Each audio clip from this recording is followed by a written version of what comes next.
Good evening everyone, welcome back to our channel. Today I will discuss with you Claisen rearrangement.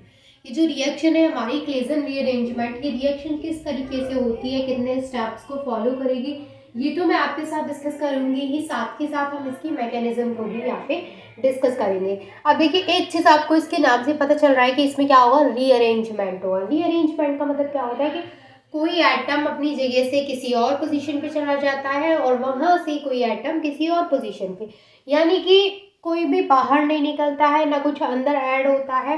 होता क्या है कि वही अपने आप को रीअरेंज कर लेता है। रीअरेंज का मतलब क्या होता है, फॉर एग्जाम्पल जैसे एक रूम है, उसमें एक बेड है और एक टेबल है। तो मान के चलिए कि अब आपका बेड जो है वो किसी और दीवार से टच होके रखा है और जो टेबल है वो किसी और दीवार से टच होके रखी है। अब आपका मूड चेंज हो गया, आपको क्या करना है कि उसको थोड़ा अलग लुक देना है। तो आप क्या करेंगे कि जो टेबल वाली साइड थी उस साइड बेड को डाल देंगे और जो बेड वाली साइड थी उस साइड टेबल को डाल देंगे। तो आपने क्या किया, ना तो कुछ बाहर निकाला और ना ही कुछ अंदर लेके आए, आपने सिर्फ वहां पे क्या करा है, रीअरेंज करा दिया, यानी एक दूसरे की पोजीशन को चेंज करा दिया। कुछ चीजें उठा के अलग पोजीशन पे रख दी, कुछ चीजें उठा के अलग पोजीशन पे रख दी।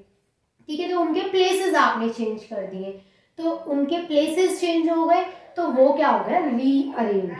ठीक है, तो वहां पे हम उनके प्लेसेस चेंज कर रहे हैं, एक को दूसरे की जगह पे, दूसरे को ऐसे। तो इस तरीके से उनको रीअरेंज करेंगे कि वो हमें उसमें कुछ भी बाहर से ऐड नहीं करना पड़े और उनके अंदर से कुछ भी निकालना पड़े, जो है जितना है उतने में ही करेंगे। ओके, तो चलिए, क्लेजन रीअरेंजमेंट में क्या होता है, इसमें हम फिनाइल एलाइल ईथर लेते हैं। अब देखिए, फिनाइल एलाइल ईथर का जो स्ट्रक्चर होता है वो आप यहाँ पे देखिए किस तरीके का होता है। इस तरीके से ऑक्सीजन अटैच होता है और जो हाइड्रोजन होता है उसकी जगह पे क्या होता है, CH2 CH double bond CH2।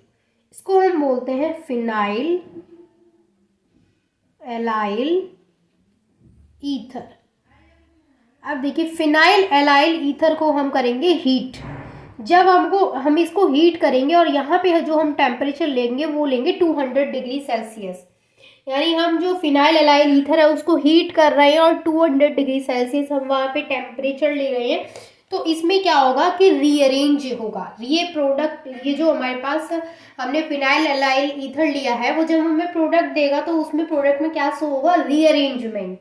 Rearrangement क्या होगा कि देखिए, अब इस वाली पोजीशन पे क्या होगा, यहाँ पे हाइड्रोजन होगा, वो हाइड्रोजन तो इस ऑक्सीजन के पास चला जाएगा तो OH बना लेगा और बाकी का जो एज इट इज है वो यहाँ आकर के जुड़ जाएगा।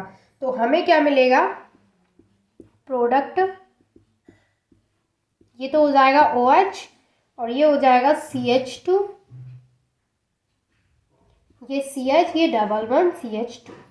तो ये जो हमें मिला है इसको बोलते हैं हम ऑर्थो एलाइल फिनोल।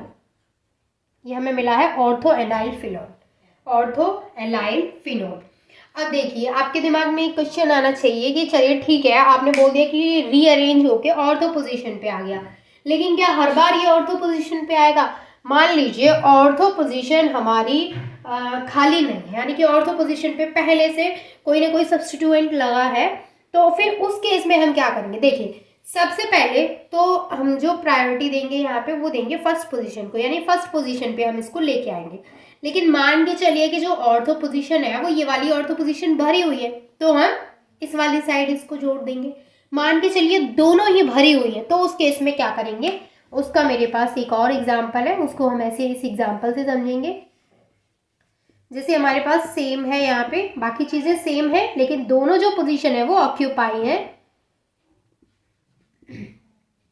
तो यहाँ पे भी CH3 है और यहाँ पे भी CH3 है। इसका नाम क्या है, 2,6 डाइमिथाइल एलाइल ईथर। अब देखिए, जो 2,6 डाइमिथाइल एलाइल ईथर है इसमें क्या है कि दोनों ऑर्थो पोजीशन ऑक्यूपाई है। अब हम इसको कैसे यहाँ पे रीअरेंज करेंगे, तो इन दिस केस हम क्या करेंगे, सबसे पहले तो इसके लिए जो रिक्वायरमेंट है वो क्या है, इसको हीट करेंगे और 200 डिग्री सेल्सियस टेम्परेचर देंगे। अब जब ये दोनों पोजीशन भरी हुई है तो उस केस में क्या होगा कि जो हम ये वाला जो हमारे पास है यहाँ पे, ये वाली जो चेन है, इस चेन को हम ये वाली पोजीशन अगर भरी हुई है तो पैरा पोजीशन पे लेके जाएंगे, यानी जब भी ऑर्थो पोजीशन की जो जगह है, ऑर्थो पोजीशन जो है वो भरी हुई है, if both the ortho position are occupied then migration takes place to para position. तो जो माइग्रेशन है वो पैरा पोजीशन पे होगा। कब होगा? जब दोनों ही ऑर्थो पोजीशन क्या है, ऑक्यूपाइड है। ठीक है, तो हम यहाँ पे एग्जाम्पल के थ्रू समझते हैं किस तरीके से। तो यहाँ पे तो OH आएगा। अभी हाइड्रोजन कहाँ से आया है?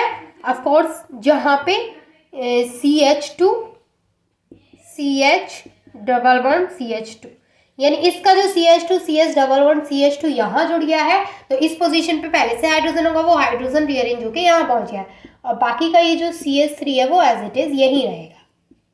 ठीक है, तो ये है हमारा। अच्छा, इसका नाम क्या है? इसका नाम है 4-allyl 2,6-dimethyl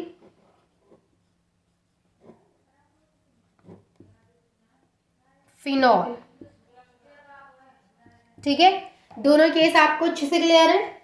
मैंने देखिए जो हमारी रिएक्शन है क्लेजन रीअरेंजमेंट, वो रिएक्शन हमारी ये है। ठीक है, लेकिन मैंने आपको दिया है कि जब भी जैसे मान के चलिए आपका MCQs बेस्ड अगर पेपर हो रहा है, तो उसमें क्या होता है जो इजी चीज़ें होती है वो नहीं पूछी जाती है, वो थोड़ा सा टफ पूछा जाता है। या फिर टफ तो नहीं कहेंगे हम इसको, मैं इसको टफ नहीं बोलूँगी कि इससे अगर ये हो गया तो ये टफ है, बट ये थोड़ा सा क्या है, घुमाने वाला है। कि अगर इसमें मैंने बोला कि ऑर्थो पोजीशन पे अटैच होगा, तो आप मतलब आपको नहीं पता कि अगर ऑर्थो पोजीशन भरी हुई है तो आप क्या करेंगे, मेटा पे भी कर सकते हैं। बट अगर दोनों ऑर्थो पोजीशन वहाँ पे ऑक्यूपाइड है, देन हम कहाँ पे जाएंगे, पैरा पोजीशन पे जाएंगे। तो ये बहुत इंपॉर्टेंट पॉइंट है और ये आपको पता होना चाहिए। ठीक है, ये थी हमारी रिएक्शन। अब इसकी मैकेनिज्म और देख लेते हैं। आप इसको फटाफट से स्क्रीनशॉट ले लीजिए। देखिए, अब मैं आपको इसकी मैकेनिज्म बताती हूँ। मैकेनिज्म भी बहुत ही ईजी और बहुत छोटी सी मैकेनिज्म है। तो इसकी मैकेनिज्म क्या है, देखिए।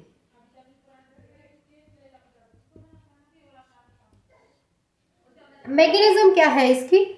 सबसे पहले तो हम बना लेंगे जो हमारा रिएजेंट था, क्या था वो, यही था CH डबल बॉन्ड CH2, यही था ना। इसका क्या नाम बताया था मैंने आपको? फिनाइल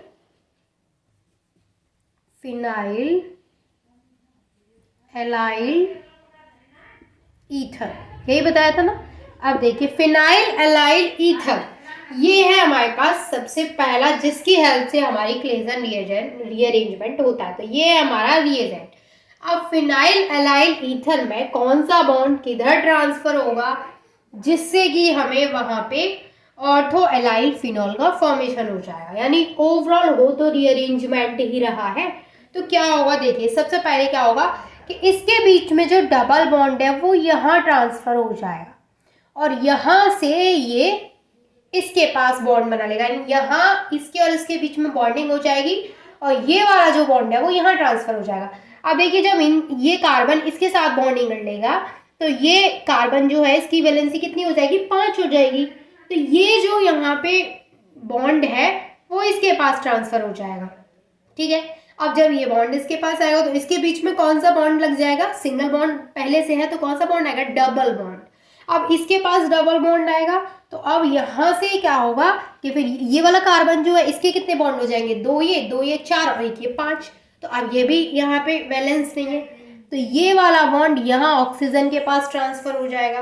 तो यहाँ ऑक्सीजन और ये जो रिंग है इसके बीच में कौन सा बॉन्ड बन जाएगा, डबल बॉन्ड बन जाएगा। तो अगर इस स्ट्रक्चर को मैं यहाँ पे आपको बना के दिखाऊं, क्योंकि जस्ट मैंने आपको ओरली बताया है, अब इसको बना के दिखाऊं तो किस तरीके का बनेगा। देखिए, इन बॉन्ड्स को मैं ऐसे बनाती हूँ, ठीक है, जिससे कि आपको चीज़ें ज़्यादा बेटर तरीके से क्लियर हो। अब देखिए, मैंने बोला कि यहाँ पे डबल बॉन्ड आ जाएगा। अब जब यहाँ पे डबल बॉन्ड आ जाएगा तो आप देखिए, ये कार्बन है, ये वाला बॉन्ड यहाँ से फिर ब्रेक होगा, ये बॉन्ड यहाँ से इधर, क्योंकि यहाँ पे डबल बॉन्ड आ जाएगा, तो यहाँ पे तो ये बॉन्ड एज इट इज रहेगा, ये वाला बॉन्ड भी एज इट इज रहेगा। यहाँ ये ऑक्सीजन इस तरीके से ऑक्यूपाई करेगा। अब देखिए, जो CH2 है, ये वाला CH2, अब यहाँ पे डबल बॉन्ड बन गया है, तो इसके बीच में ये जो बॉन्ड है वो क्या हो गया, ब्रेक हो गया। इसके बीच में बॉन्ड नहीं है, तो मैं इस तरीके से इसको डॉटेड लाइन से बना रही हूँ, क्योंकि यहाँ पे क्या हो गया कि ये वाला बॉन्ड इधर ट्रांसफर हो गया। दैट्स वाई ऑक्सीजन के और इसके बीच में डबल बॉन्ड बन गया, और यहाँ से ये अलग हो जाएगा। ठीक है, अब ये यहाँ पे क्या आ जाएगा, CH क्योंकि ये वाला CH यहाँ पे डबल बॉन्ड आ गया, मैंने अभी जस्ट आपको बताया है, और ये हो जाएगा CH2, और जो CH2 है वो यहाँ पे जुड़ रहा है इससे जुड़ रहा है CH2, और इसका हाइड्रोजन एज इट इज रहेगा, इसका हाइड्रोजन एज इट इज रहेगा ना, क्योंकि भाई यहाँ से बॉन्ड हट गया, यहाँ से बॉन्ड हट गया तो हाइड्रोजन तो हटेगा नहीं, यहाँ से बॉन्ड हट गया है, ठीक है। अब इसमें क्या होगा, अब इसमें होगा टॉटोमराइजेस। अब ये टॉटोमराइज होगा, जब ये टॉटोमराइज होगा तो उस केस में क्या होगा, ये टॉटोमराइज होने के बाद हमें ऑर्थो एलाइल फिनॉल देगा, यानी ये जो इतना पार्ट है वो इस पोजीशन से आकर के जुड़ जाएगा, और ये वाला जो हाइड्रोजन है वो इस ऑक्सीजन के पास चला जाएगा, यानी रीअरेंजमेंट, ये हाइड्रोजन जाएगा इसके पास, और ये जो इतना वाला पार्ट है वो इस पोजीशन पे आ जाएगा, तो यहाँ पे,